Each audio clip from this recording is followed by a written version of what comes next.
इस एपिसोड की शुरुआत में हम गोकू को देखते हैं जो कि ग्रैम्पिस्ट के ऊपर थोड़ा भारी पड़ रहा था। ऐसा लग रहा था कि गोकू अब उस फाइट को जीत जाएगा और जल्दी उस मल्टीवर्स पे रूल करेगा।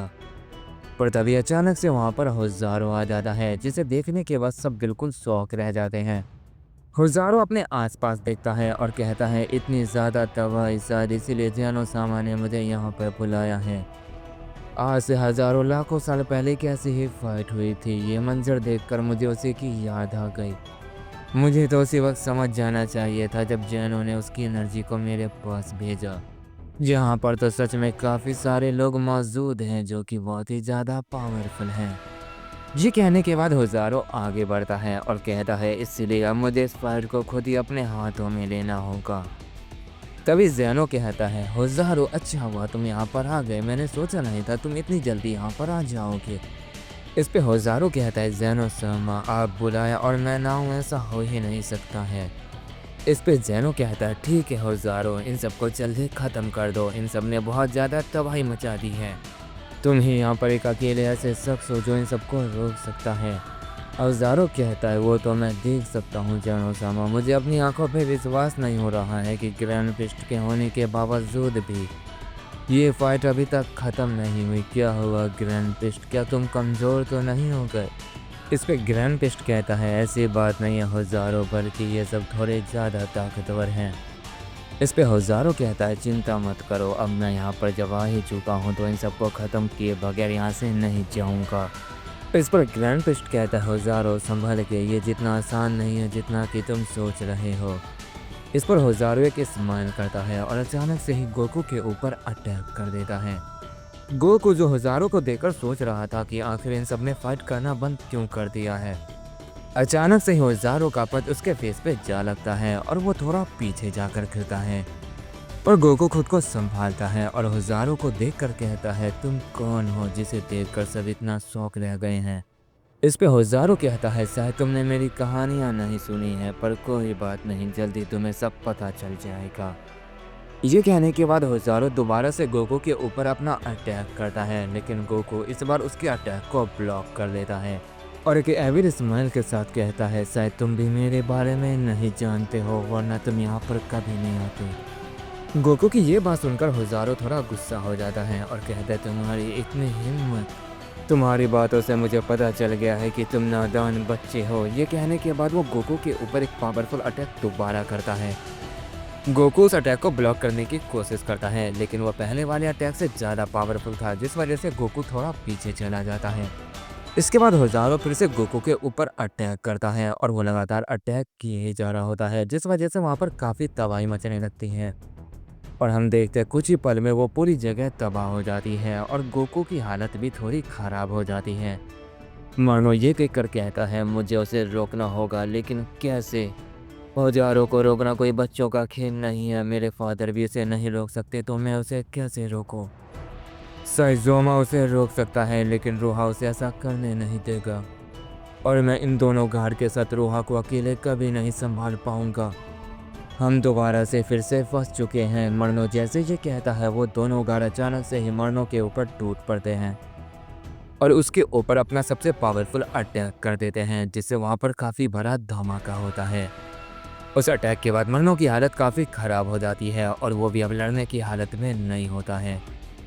इस पे वो गार्ड कहते हैं, अब मरने के लिए तैयार हो जाओ मरनो। ये कहते ही वो अचानक से मरनो को सील्ड कर देते हैं। इसके बाद हम ज़ोमा को देखते हैं जो कि रोहा से फाइट कर रहा था। उनके बीच काफ़ी तगड़ी फाइट हो रही होती है। वो दोनों लगातार एक दूसरे के ऊपर अटैक किए ही जा रहे थे।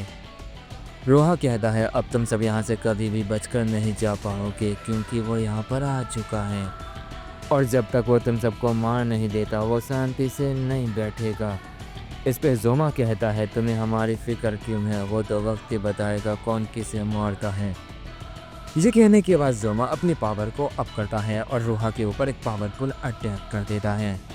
इसके बाद हम ज़ेनो-सामा को देखते हैं जो कहता है, एक का काम तमाम हो गया है, अपन दोनों की पारी है।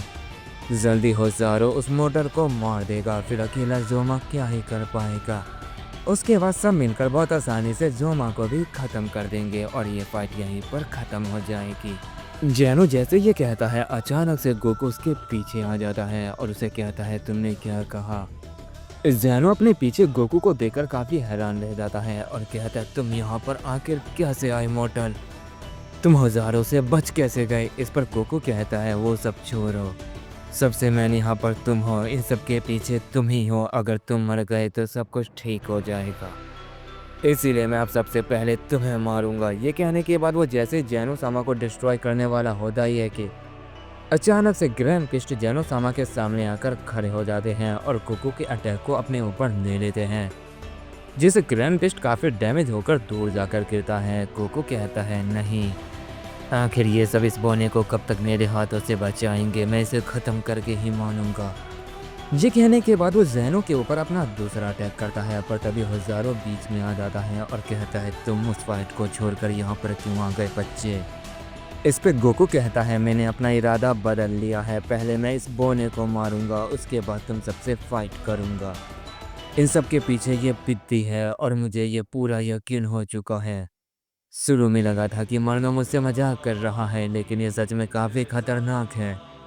इस पे हज़ारों कहता है तुम्हें ये बात बहुत ही लेट समझ आई है, अब तुम उन्हें कभी भी नहीं मार सकते हो, मेरे होते हुए तो कभी नहीं। ये कहने के बाद हज़ारों अपनी पावर को रिलीज करता है, जिससे वो पूरी जगह कांपने लग जाती है और वो उन सबको अपनी डीमन वर्ल्ड में ले जाता है और कहता है अब तुम यहाँ से कहीं भी नहीं जा सकते हो और हम यहाँ खुलकर भी फाइट कर सकते हैं, तुम यहाँ जितनी चाहे उतनी तबाही मचा सकते हो।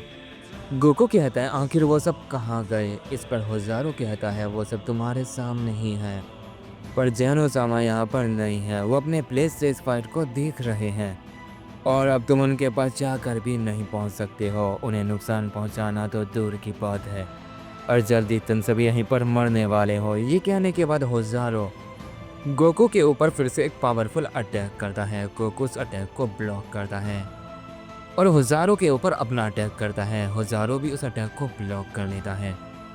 गोकू ये देखकर कहता है ये सच में काफ़ी ताकतवर हो गया है, क्या यहाँ पर आने की वजह से ऐसा हो रहा है, क्या यहाँ पर आने के बाद इसकी ताकत बढ़ गई है या फिर मेरी ताकत कम हो गई है। ये कहने के बाद गोकू होजारो के ऊपर अपना कामेहामेहा चार्ज कर देता है। उस अटैक की वजह से वहाँ पर काफ़ी बड़ा धमाका होता है। गोकू कहता है जल्दी मुझे सब पता चल जाएगा। गोकू जैसे ये कहता है वो देखता है कि अचानक से होजारो उसके सामने आ चुका है और वो फौरन ही गोकू के ऊपर अपना डिमोनिक ब्लास्ट अटैक कर देता है, जिससे वहाँ पर एक बड़ा धमाका होता है। गोकू खुद को बचाने के लिए अपने फेस को अपने दोनों हाथों से ब्लॉक कर देता है, क्योंकि गोकू जानता था कि वो इतनी जल्दी इस अटैक को नहीं रोक पाएगा, जिस वजह से वहाँ पर एक बड़ा धमाका होता है। होजारो कहता है शायद इस हमले से बात बन गई होगी।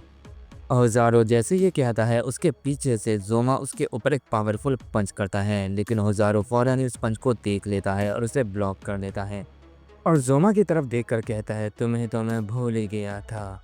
ये कहने के बाद होजारो उसके ऊपर एक पावरफुल पंच करता है, लेकिन जोमा उस पंच को डॉज कर देता है और होजारो के ऊपर अपना पंच करता है, जिससे होजारो थोड़ा पीछे जाकर गिरता है। इसके बाद फौरन ही जोमा उसके ऊपर अपना फाइनल अटैक कर देता है, जिससे वहाँ पर काफ़ी बड़ा धमाका होता है। इसके बाद वो होजारो के ऊपर अपना दूसरा अटैक कर पाता उससे पहले ही रोहा उसके ऊपर अपना अटैक कर देता है और कहता है तुम आखिर चाहते क्या हो, तुम फाइट के बीच से बार बार भाग क्यों आते हो, तुम्हें तो इस बार मैं छोड़ूंगा नहीं। ये कहने के बाद रोहा अपनी पावर को बहुत ज़्यादा अप करता है और जोमा के ऊपर एक पावरफुल अटैक कर देता है, जिससे वहाँ पर काफ़ी बड़ा धमाका होता है और उस अटैक के बाद जोमा भी काफ़ी डैमेज हो जाता है और तभी यहाँ डोजा को देखते हैं, वो भी जोमा के ऊपर अटैक कर देता है, जिससे जोमा थोड़ा और डैमेज हो जाता है। रोहा ये देखकर कहता है तुम पीछे हट जाओ, इसे तो मैं अकेला ही मार दूंगा। ये कहने के बाद वो जोमा के ऊपर एक और अपना फाइनल अटैक कर देता है, जिससे वहाँ पर और ज़्यादा तबाही मच जाती है। होजारो ये देखकर कहता है जोमा का तो खेल ख़त्म हो गया होगा, अब इसकी बारी है। ये कहने के बाद होजारो भी गोकू के ऊपर टूट पड़ता है और उसके ऊपर अपना फाइनल अटैक कर देता है, जिससे वहाँ पर और ज़्यादा तबाही मच जाती है। डोजा ये देखकर कहता है इन दोनों का तो काम तमाम हो गया और अब शायद ये फाइट ख़त्म हुई, जिसका इंतज़ार था वो पूरा हुआ और शायद अब हमें भी यहाँ से चलना चाहिए।